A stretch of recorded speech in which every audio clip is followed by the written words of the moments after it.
दोस्तों अभी आप देख पा रहे होंगे हम बकरी पालन योजना के लिए जो आवेदन शुरू की गई है, मैं इस वेबसाइट पर हूँ और इसका ऑनलाइन डेडलाइन दिए गए हैं कि 16 तारीख से आवेदन स्टार्ट है। 30 तारीख तक आप इसके लिए आवेदन कर सकते हैं। आवेदन करने के लिए सबसे पहला काम करना है, आपको अपने मोबाइल या लैपटॉप में जो भी ब्राउज़र है उसे ओपन करना है, गूगल में टाइप करना है, क्लिक करना है। डायरेक्ट आप इस वेबसाइट पर आएंगे जहां पर पूरी जानकारी आपको बताई गई है अप्लाई को लेकर। इसमें जो भी डॉक्यूमेंट आपको प्रस्तुत करने हैं उसकी भी जानकारी यहां पर दी गई है, जिसको आप एक बार जरूर देख लीजिएगा। अब यहाँ पर देखेंगे लॉगिन वाला ऑप्शन है, लॉगिन उनको करना है जिन्होंने रजिस्ट्रेशन अपना कर रखा है। रजिस्ट्रेशन करने के लिए नीचे आना है, यहाँ पर आपको अपना आधार नंबर फिल करना है, जो नंबर आप देना चाहते हैं वो मोबाइल नंबर डालेंगे। एक ऑप्शन मिलता है रजिस्टर का, जिस पर क्लिक करना है। इस प्रकार आपका रजिस्ट्रेशन सफलतापूर्वक होता है और आपके नंबर पर पासवर्ड भेज दिए गए होंगे। आप ओके वाले विकल्प पर आपको क्लिक करना है। आपको अपना आधार नंबर जो पासवर्ड नंबर पर भेजे गए हैं उससे डालेंगे, लॉगिन वाले विकल्प पर क्लिक करेंगे। उसके बाद आपके सामने इस प्रकार का डैशबोर्ड आएगा, जहां पर देखेंगे आवेदन भरने के लिए एक निर्देश इन्होंने दिया है। आप इसको एक बार जब क्लिक करेंगे तो यहाँ पर पूरी निर्देश आप एक बार जरूर पढ़ लीजिएगा, ताकि आपको हर एक जानकारी समझ में आ पाए। देखिए इस बार क्या है कि वित्तीय वर्ष 2024-25 के लिए विभाग के द्वारा इसकी राशि जो है स्वीकृत की गई है। करीबन बताए गए हैं कि 12,93,44,00,000 रुपये की जो स्वीकृति है वो दी गई है। इससे लोगों को जो बेनिफिट है वो मिलेगा, जिसको जितना अनुदान, जैसे सामान्य जाति के लोग होंगे तो इनको जो है 50% तक अनुदान मिलेगा और अनुसूचित जाति जनजाति वालों को 60%। अब कहेंगे सर यहाँ पर पिछड़ा वर्ग, अत्यंत पिछड़ा वर्ग वालों का कहीं भी मेंशन नहीं है, तो ये लोग क्या करेगा? तो देखिए आप लोग आवेदन करेंगे, सामान्य जाति के तहत आप लोग आवेदन करेंगे।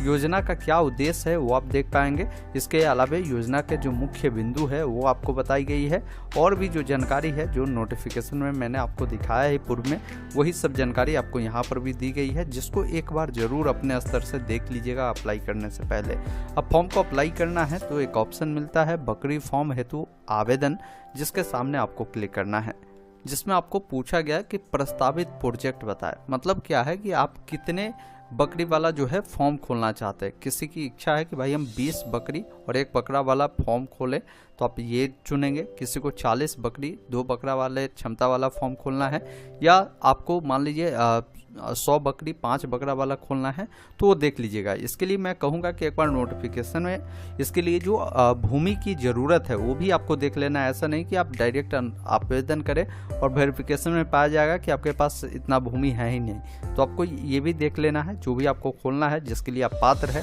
वही प्रोजेक्ट आप यहाँ से चुनिएगा।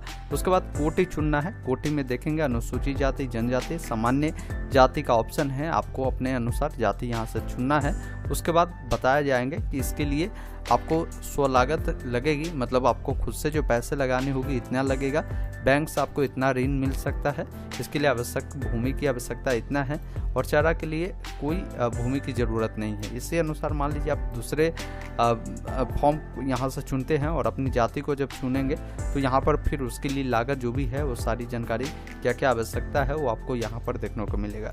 तो एक बार आप यहाँ से जानकारी को जैसे ही चयन करते हैं तो उसकी पूरी जानकारी आपको बता दी जाती है। उसके बाद नेक्स्ट वाले जो विकल्प दिए गए हैं जिस पर क्लिक करना है और ओके वाले विकल्प पर क्लिक करेंगे, फिर आपके सामने ये फॉर्म खुलेगा जिसमें आपको व्यक्तिगत जानकारी भरनी है। जैसा आपका जो भी नाम होगा, जिनके नाम से आप फॉर्म को भरते हैं, आधार पे जिस अकॉर्डिंग नाम हो उसी अकॉर्डिंग आप नाम लिखेंगे। पिता का नाम यहाँ पर, या कोई अपना पति का नाम देना चाहती महिला है तो आप पति को भी चुनकर उनका नाम फिल कर सकते हैं। डेट ऑफ बर्थ के लिए कैलेंडर मिलता है, जो भी आपका साल होगा उससे आप यहाँ से बताएंगे। जैसे यहाँ से बढ़ाएंगे घटाएंगे तो ये साल आपको देखने को मिलेगा। जो भी महीना हो इस प्रकार चुने, और जो डेट हो इससे चयन करेंगे, इस प्रकार सिलेक्शन हो जाएगा। फिर यहाँ पर देखिए आपसे योग्यता पूछी गई है, तो आप जहाँ तक भी पढ़े होंगे बताएंगे। अगर 8वीं पास है, 5वीं पास है या 10वीं पास है आप बताएंगे। फिर आप नीचे आएंगे तो आपसे पेशा पूछ रहा है कि आप क्या करते हैं। हो सकता है आप किसान हैं, या हो सकता है उद्यमी हैं, या अन्य हैं, जो भी हो आप यहाँ से बताएंगे। आपकी जो कोटि है आपको देखने को मिलेगा। इसमें देखेंगे संपर्क करने की विवरण में आपको अपना जिला बताना है कि आप किस जिला से बिलोंग करते हैं। उसके बाद जो भी आपका ब्लॉक होगा यहाँ से आप अपना ब्लॉक को चयन करेंगे। सभी ब्लॉक का आपको नाम मिल जाएगा, आप अपना ब्लॉक चुनेंगे। फिर जो थाना होगा, थाना का नाम लिखेंगे, पोस्ट ऑफिस ग्राम लिखेंगे, पिन कोड देंगे, जो भी आपके पास ईमेल आईडी है आप ईमेल आईडी देंगे। जहाँ पर ये स्टार बना है वो जानकारी देना ही देना है, नहीं बना है वो जानकारी छोड़ सकते हैं। जैसे ईमेल आईडी नहीं है तो आप छोड़ सकते हैं। फिर आपको एक फ़ोटो अपना पासपोर्ट साइज का देना है, सिग्नेचर देनी है, आधार कार्ड आगे और पीछे दोनों को यहाँ पर स्कैन कर आप अपलोड कीजिएगा। फिर यहाँ पर अन्य कोई पहचान चिन्ह के रूप में आप देना चाहते हैं डॉक्यूमेंट में, जैसे आपका पासपोर्ट, वोटर आईडी कार्ड या ड्राइविंग लाइसेंस, तो उससे आप यहाँ से चयन करेंगे और उस डॉक्यूमेंट नंबर को डालेंगे और उस डॉक्यूमेंट को सिलेक्ट करेंगे। जो जैसे मैंने वोटर आईडी कार्ड चुना तो वोटर आईडी कार्ड को अपलोड करनी होगी। फिर आपका जो भी आवासीय प्रमाण पत्र होगा उसको यहाँ से अपलोड करना है। फिर नेक्स्ट वाले विकल्प पर क्लिक करना है। अब आप अगले स्टेप में आते हैं जिसमें भूमि का ब्यौरा देना है। जैसे मान लीजिए बहुत सारे ऐसे लोग होंगे जिनके पास खुद का भूमि नहीं होगा, वो लीज पर भूमि लिए होंगे, तो आप यहाँ से लीज को चुनेंगे। अब लीज चुनेंगे तो आपको बताना होगा कि लीज एकड़नामा उपलब्ध है आपके पास या निबंधित लीज उपलब्ध है। तो जो भी होगा आप उसको जब चयन करेंगे तो पूछेगा कि जो न्यूनतम ये जो आपने लीज बनवाया है वो कम से कम 7 वर्षों की होनी चाहिए, और जो लीज या लीज एकड़नामा आपने बनवाया है वो 1000 वाला जो स्टाम्प होते हैं उस पर बना होना चाहिए। उसको आपको यहाँ पर अपलोड करने की आपको आवश्यकता होगी। फिर जो भी आपकी ज़मीन होगा, इसका जो भी रसीद होगा वो आप यहाँ पर लगा दीजिएगा। बाकी यहाँ पर बताएंगे कि ये रसीद कब निर्गत हुई है, साल आपको बतानी है, ये सब जानकारी देनी है। अब यहाँ पर अगर आप निजी चुनते हैं तो बताया गया है कि शपथ पत्र यदि आवेदक आवेदिका द्वारा पति पत्नी की भूमि पर आवेदन दिया जाता है तो दूसरे पक्ष पति पत्नी द्वारा इस संबंध में अनापत्ति शपथ पत्र की जो है प्रति आपको यहाँ पर देनी होगी। ये जो है आप अपने कोर्ट में जाएंगे तो वहाँ पर जो नोटरी से एक शपथ आपको ये पत्र जो है बनवा लेनी है, उससे यहाँ पर आपको अपलोड करने की ज़रूरत होगी। उसके अलावा यहाँ पर देखिए, अगर आपकी पैतृक ज़मीन है, जैसे पिता के नाम से हो सकता है, तो वैसे स्थिति में भी आपको एक शपथ पत्र आपको बनानी होगी, जिसमें पैतृक भूमि के मामले में पिता सहित सभी कानूनी जो दावेदार है के द्वारा सम्मिलित रूप से अनापत्ति शपथ पत्र समर्पित करना आवश्यक होगा। तो ये भी आपको जो है नोटरी से बन जाएगा, ये भी आप बनवा लीजिएगा। तो आप देख लीजिएगा कि किस प्रकार की भूमि है, उस प्रकार का ऑप्शन यहाँ से चयन करेंगे और इसको बनवाना है। फिर जो भी भूमि होगा इसका जो भी रसीद कटता होगा उसको यहाँ पर आपको लगा दीजिएगा। रसीद कब आपने निर्गत करवाया है वो वर्ष बताना है। जिला मुख्यालय से दूरी आपको बताना है कि कितना दूरी पर ये फॉर्म आप खोल रहे हैं। उसके बाद यहाँ पर गांव बताना है जहाँ आप बकरी फॉर्म खोलना चाह रहे हैं। थाना बताएंगे किस थाना में वो आता है, किस जिला में वो आता है वो बताएंगे। साथ में प्रखंड आपको बताना है कि किस प्रखंड में आप ये फॉर्म खोलना चाह रहे हैं। उसके बाद नीचे आएंगे तो जो भी मौजा होगा, मौजा आपको यहाँ पर बतानी है। थाना नंबर जो भी होगा, खाता नंबर जो भी होगा, खसरा नंबर जो भी होगा बताएंगे। रकबा जो कि वर्ग फीट में आपको बतानी है। न्यूनतम बताया गया कि 1800 वर्ग फीट जो है इसके लिए अनिवार्य है। जो भी आपको न्यूनतम बताएगी उतना तो होनी ही चाहिए, वो आपको बताने की आवश्यकता है। साथ में यहाँ पर बताया गया है कि चारा के लिए आपको रकबा बतानी है। ये नोटिफिकेशन में बताया गया है कि भाई किसके लिए कितने चारा के लिए आपकी जो है कितने डेसिमल होनी चाहिए, वो जानकारी आपको मिल जाएगी। तो यहाँ से जानकारी देख लीजिएगा, उतना आपको ये होना ज़रूरी है। उसके बाद पूछ रहा है कि नजरी नक्शा अगर है तो यहाँ पर हाँ करें, नहीं है तो नहीं वाले विकल्प पर क्लिक करें। उसके बाद आप अगले स्टेप में आते हैं जहाँ पर अनुदान प्राप्ति हेतु बैंक का विवरण आपको देनी होगी। जैसे मान लीजिए आपने जो प्रोजेक्ट चुना है उस प्रोजेक्ट के लिए कितनी राशि लगेगी वो जानकारी मिलेगी। अब बताया गया है कि इसके लिए जो सरकार अधिकतम आपको अनुदान देगी वो 1,21,000 रुपये है। आपके अलग अलग कैटेगरी के अकॉर्डिंग अलग अलग हो सकते हैं। बाकी बची हुई जो पैसा है साथियों वो आपको खुद ही लगाना होता है। तो पैसा आप स्वतः लगाना चाहते हैं या बैंक ऋण के द्वारा लगाना चाहते हैं, तो स्वतः अगर आपको लगाना है, क्योंकि पूरा बैंक ऋण आपको नहीं मिलेगी, क्योंकि नोटिफिकेशन देखेंगे तो क्लियर बताया है कि 72,000 खुद लगाइएगा और 24,000 तक आपको बैंक दे सकती है। तो इसी अकॉर्डिंग पहले आपको स्वतः वाला ऑप्शन चुनना है और इसमें नीचे आएंगे तो आपको उसकी जानकारी देनी है। जैसे मान लीजिए जो भी अकाउंट में आपका खाता होगा, जिनका भी आप विवरण यहाँ पर देते हैं, जिनमें पैसा रखा हुआ है उनका नाम डालेंगे।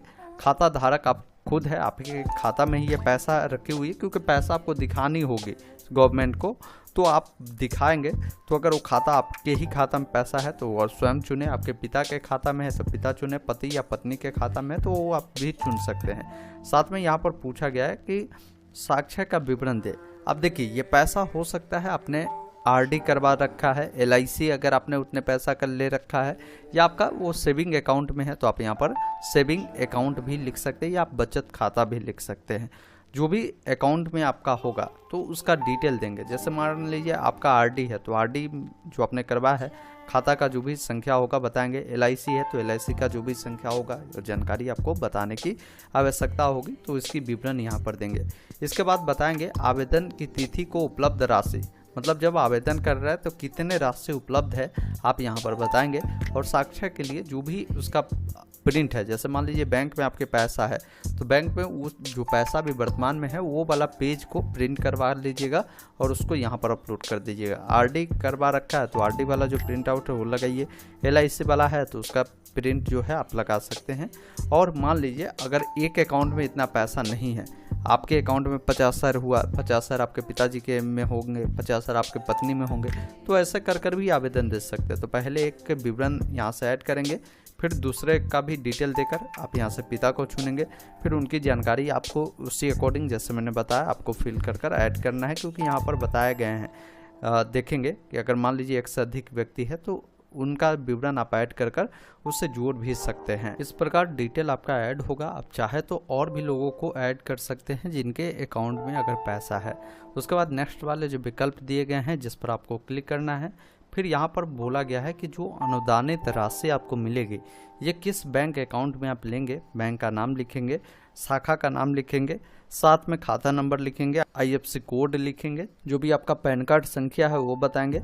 पैन कार्ड संख्या जो होगा वो वाला उसका जो प्रिंट आउट है पैन कार्ड का उसको अपलोड करना है। पासबुक का जो प्रिंट आउट है उसको अपलोड करना है। उसके बाद नेक्स्ट वाले विकल्प पर क्लिक करना है।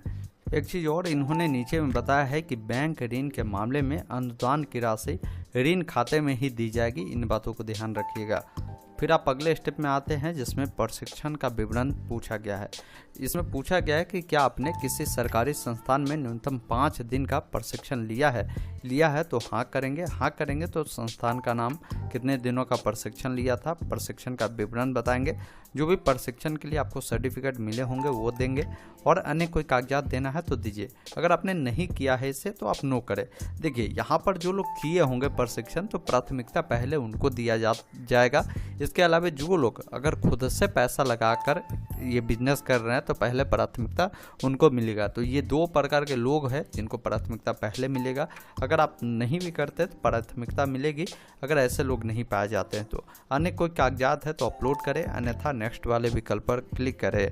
उसके बाद आपके सामने फॉर्म का प्रीव्यू सेक्शन आता है। आप इसका चाहे तो प्रिंट यहाँ से ले सकते हैं। सभी जानकारी आपका सही है तो नीचे आए इस चेक बॉक्स पर टिक करना है और एक ऑप्शन मिलता है सबमिट का, जिस पर आपको क्लिक करना है। उसके बाद इसका जो प्रिंट आउट है आपको जो मिलेगा उससे प्रिंट कर सेव कर अपने पास सुरक्षित जरूर रख लेंगे।